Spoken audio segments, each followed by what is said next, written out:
The quality to affirm this week is calmness. Calmness is perfectly achieved when life's little wave becomes absorbed into the cosmic sea in divine ecstasy. In daily life, too, we can achieve calmness to a degree by keeping our awareness focused on the reality of the spirit underlying all outward circumstances. Calmness comes from the determination to live ever happily in the present moment, relinquishing the past and not worrying about the future, but placing our lives firmly in God's hands and knowing that He is fully in command. Calmness comes with non-attachment, with knowing that nothing in this world is truly ours.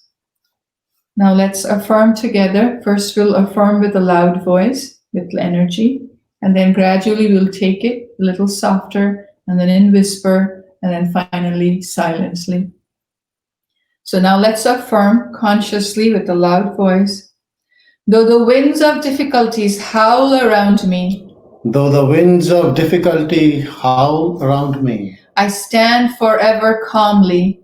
I stand forever calmly At the center of life's storms. at the center of life's storms. And one more time. Though the winds of difficulties howl around me, though the winds of difficulties howl around me, I stand forever calmly. I stand forever calmly At the center of life's storms. at the center of life's storms. And now a little softer, taking in the meaning deep within. Though the winds of difficulties howl around me, though the winds of difficulties howl around me, I stand forever calmly. I stand forever calmly At the center of life's storms. at the center of life's storms. And now in a whisper. Though the winds of difficulties howl around me, though the winds of difficulties howl around me, I stand forever calmly. I stand forever calmly At the center of life's storms. at the center of life's storms. And now silently taking it to the superconscious, focusing the words and their meaning and the energy at the point between the eyebrows.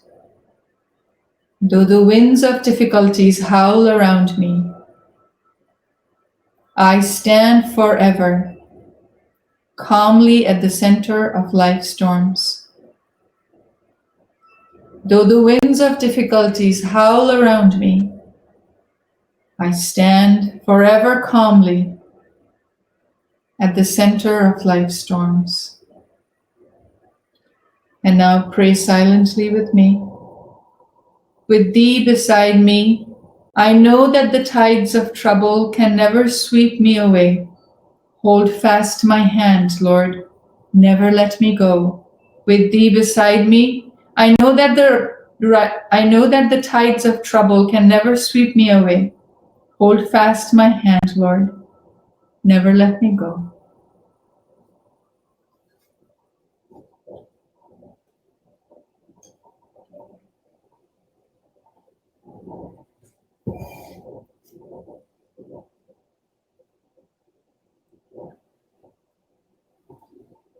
Good morning, everyone.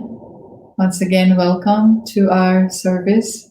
For those of you who may not know us, my name is Padma, and this is Arnab, and it is our joy to be doing service today with all of you online. This is week 24, the reading from Rays of the One Light, weekly commentaries of the Bible and the Bhagavad Gita by Swami Kriyananda, J. Donald Walters. This is week 24.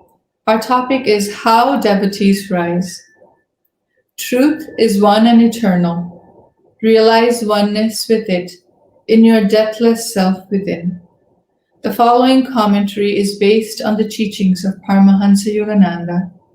Last week we asked the question, why do devotees fall? And we considered the downfall of Judas in this context.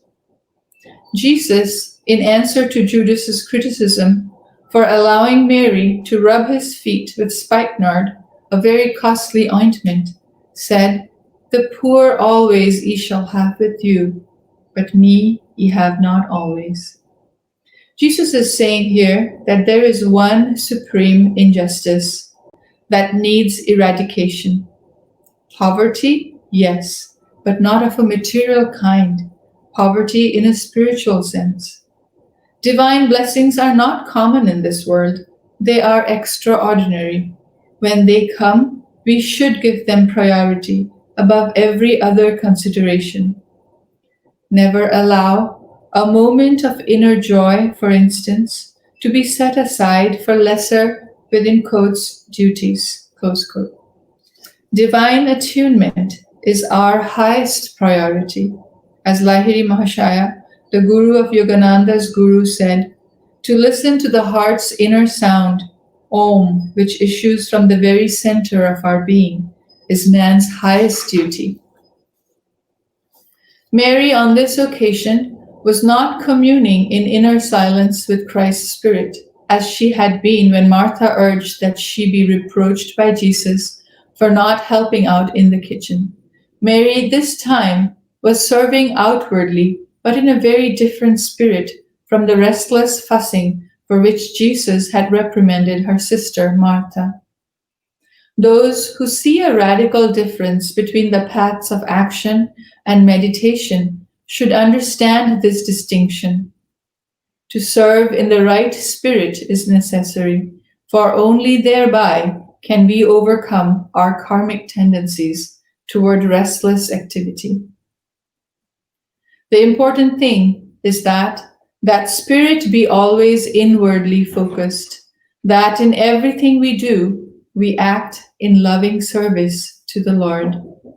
Therefore, the Bhagavad Gita says in the 3rd chapter, the state of freedom from action, that is, of eternal rest in the spirit, cannot be achieved without action. No one, by mere renunciation and outward non-involvement, can attain perfection. Whenever the Spirit of God descends upon you, however, remember the words of Jesus, me ye have not always with you. Thus, through Holy Scripture, God has spoken to mankind.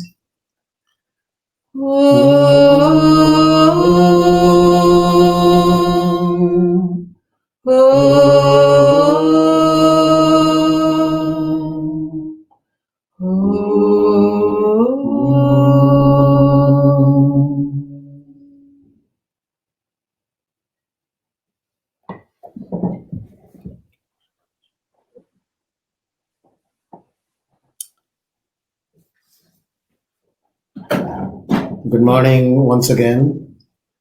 It's a true blessing, joy, and honor to be with all of you this Sunday morning and having the opportunity to do service. I will read from Whispers from Eternity. This paragraph is titled, Teach Me Not to be Deceived by the Senses. O Divine Teacher, train me to recognize the difference between my soul's lasting happiness and the passing pleasures of the senses. Keep my eyes open that I be not deceived by my senses, decked out as they are in stolen royal trappings and in the mirage cloak of false happiness. As thus disguised, they try to enter the mansion of my life. Discipline my unwise, wayward senses, that my pleasures be spiritualized, and that I look ever beyond the illusion of glittering, visible forms to find divine joy hidden, simply dressed in the white robe of humility. The next one is called Teach Me That My Senses Contact Nothing But the Good, inspired by Hindu scriptures. Bless me that I may behold nothing but that which is good. Teach me that I may touch only purity. Train me that I may listen to thy voice alone in all good speech and in the beauty of all lovely melodies. Direct me to breathe only the perfume of pure scents from the flowers of spirit.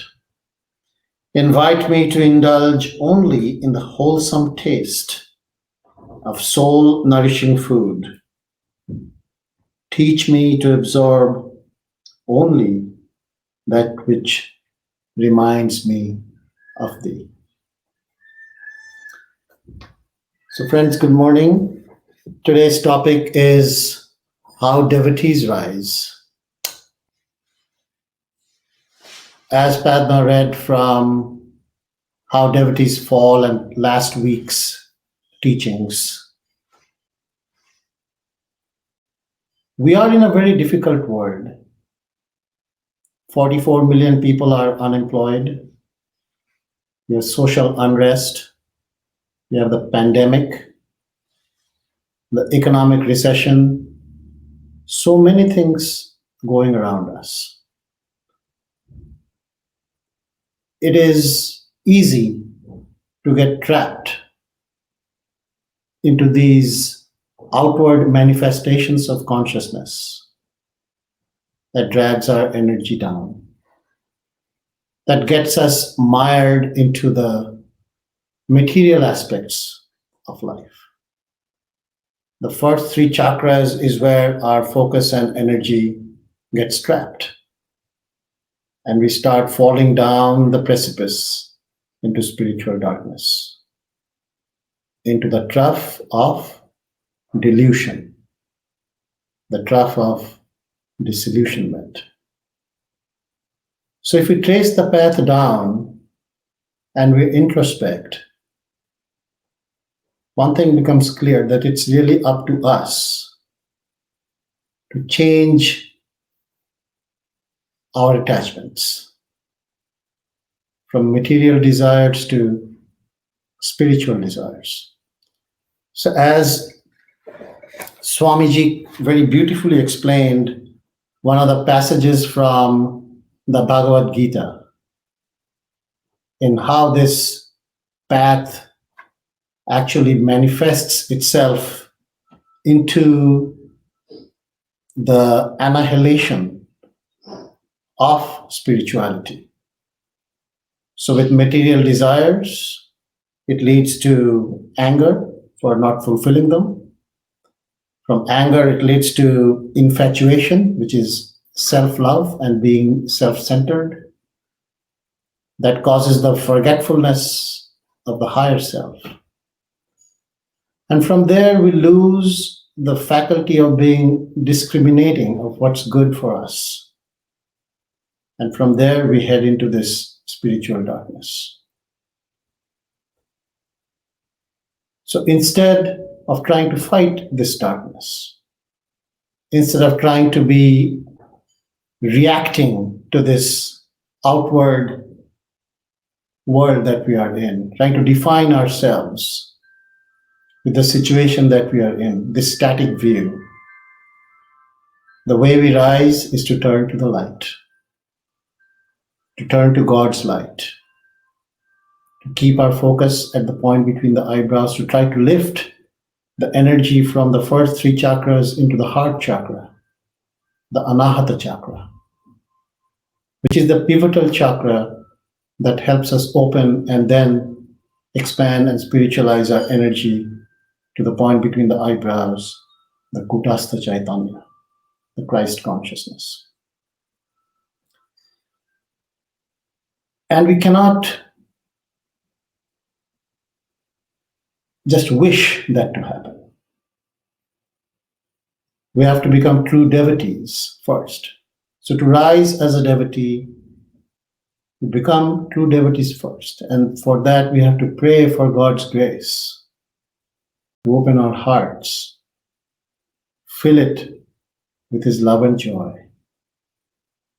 to become inwards, attune with His will through meditation, daily practice, through daily spiritual practice, and everything that we do, as those two passages from the Whisper said, connect our senses to the good, remove us from these royal trappings of delusion.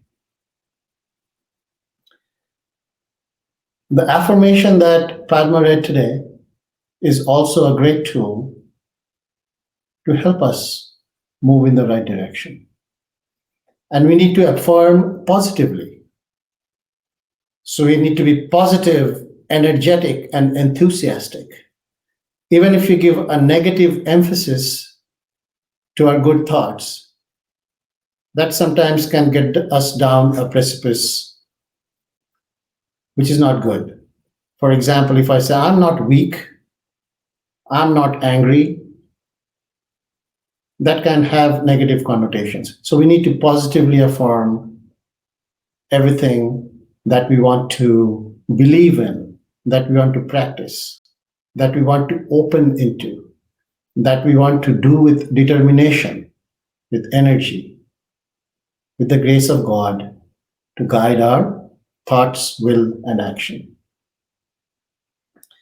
And as we open our channels within ourselves, as the energy rises, as we are able to magnetize the energy and focus on those chakras which are trapping these outward manifestations, the outwardly desires, and then magnetize that and push the energy up, we're able to connect more deeply, we're able to attune more deeply, become deep devotees, increase devotion in our hearts, and able to rise as devotees.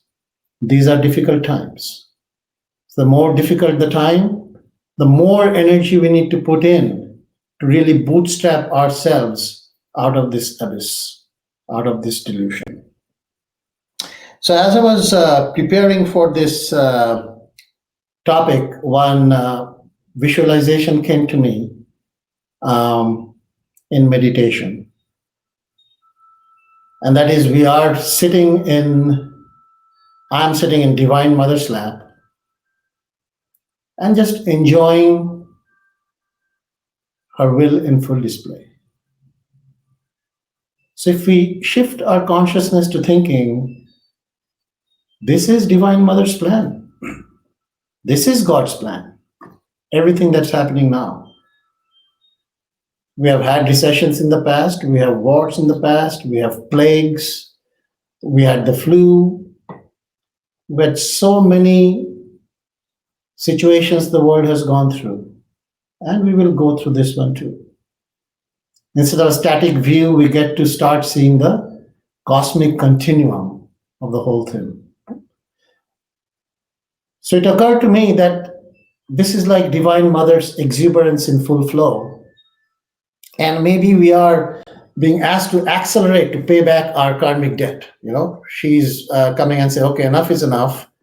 I want to make sure that everything is cleaned up and we can get back to connecting with her.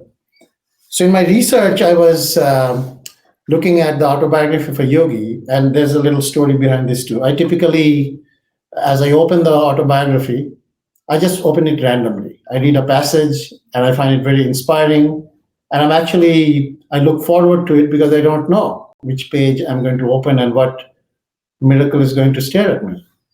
So this time when I opened the book, it actually opened the story, the page on which there's a story of Babaji that is so relevant for today. The story goes, this is what Swami Kibalananda told Guruji, Paramahansa Yogananda, about Babaji and his disciples up in the Himalayas. So they were sitting around a fire, and suddenly Babaji picks up a burning log and touches one of his chelas or disciples and burns him. And everybody is shocked and,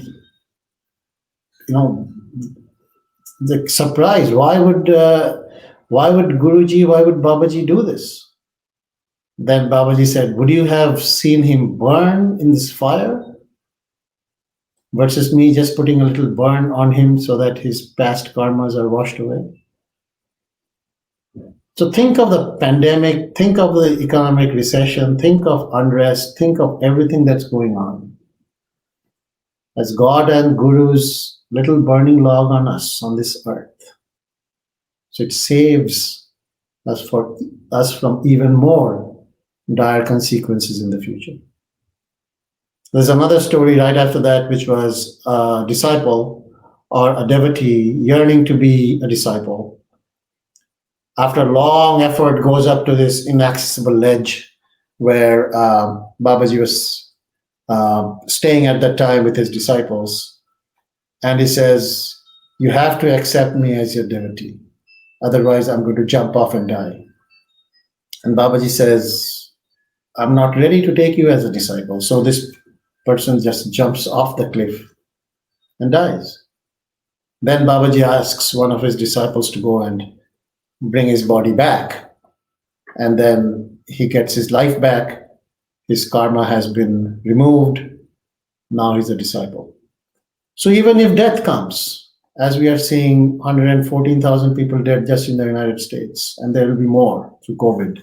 We are seeing cases spiking today. So think of our debt that we have to give back. And the more we rely, just the prayer today, holding God's hands firmly, the more we do that, the more we stay unshaken amidst the crash of these breaking waves all around us. Feel the energy rising in our spine, steadfast in our practice,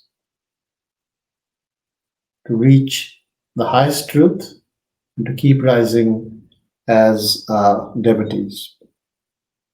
So the path back to rising is exactly the same path, just reversed in direction. It's about the flow of energy. So instead of material attachments, we attach to spiritual things, good things, wholesome things. So as we do that, it increases our longingness to be with God, to have a better, wholesome living. And then we become impatient regarding anything that's non-spiritual. And our attunement increases, and eventually we get away from this spiritual darkness, and it, instead of annihilating the spirituality in us, it annihilates this ego. It annihilates this little self-love that we have. Now, in a lot of our Guruji's teachings, in Swamiji's clarity in his lectures, in his talks, in his books, we have such a wonderful treasure trove that we can use on a daily basis at every instant. In fact, there's one story where Swamiji says that God even decides the color of the tie that we are going to wear today. So every breath we are taking, every step, every thought is actually imbued with God consciousness. We are the ones we stray away from that. And through these teachings, we have the ability to reconnect back through our practices. So in practical terms, during meditation, like I was saying earlier, if you're able to focus on the chakras and actually spiritualize the chakras at the point between the eyebrows, we're able to raise the energy, and we can get away from the outward connections that we typically tend to do when we start falling down. And like I said, the good news is that when we are on a path, you have to be really blessed to be attuned to a guru. To have the grace of God, we all have to have a lot of good karma. So our bank balance is not zero. So even if we start falling, we don't just fall and crash and break our limbs and end the story. No, we are falling, and if we fall, we can catch ourselves, we can catch our thoughts, And evil is strong.